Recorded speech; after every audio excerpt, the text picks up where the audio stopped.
If that means me not talking about it right now, then that's what that means. Let's see. Okay, so I was advised by the city attorney to place the issue of the ethics complaint on the agenda. I did that.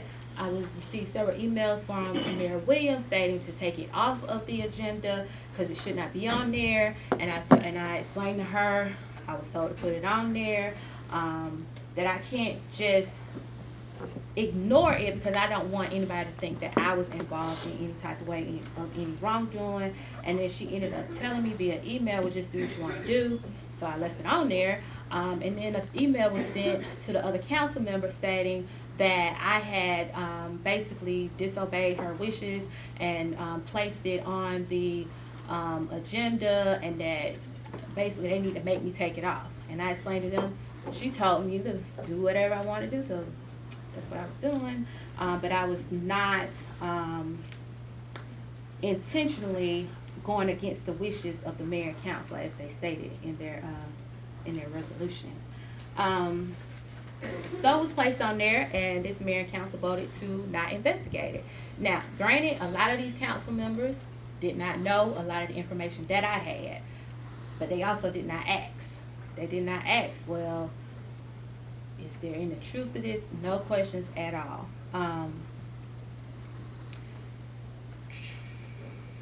Okay.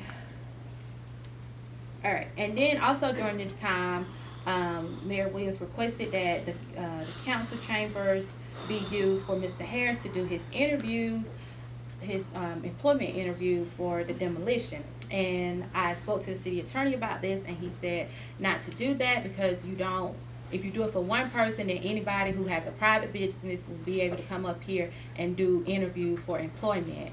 I stated this via email that the council chamber should not be used for interviews. And also I was concerned that the public would think that the city of Fort Valley was the employer for this demolition, which it was not true.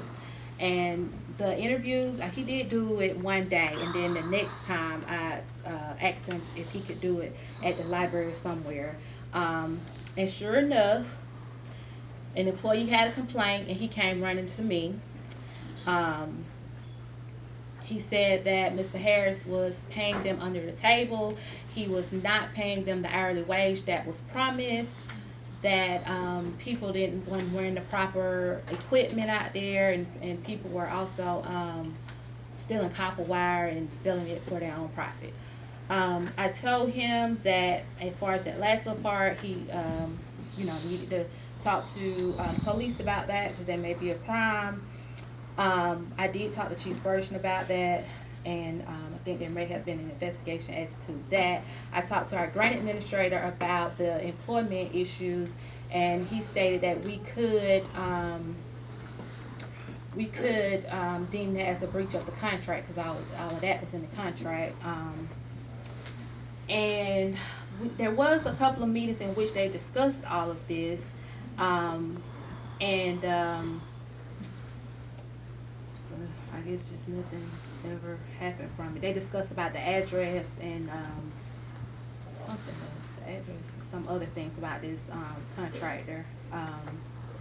So those are in the minutes. Also during this time period, I recommended to surplus some property that is on Oak Street.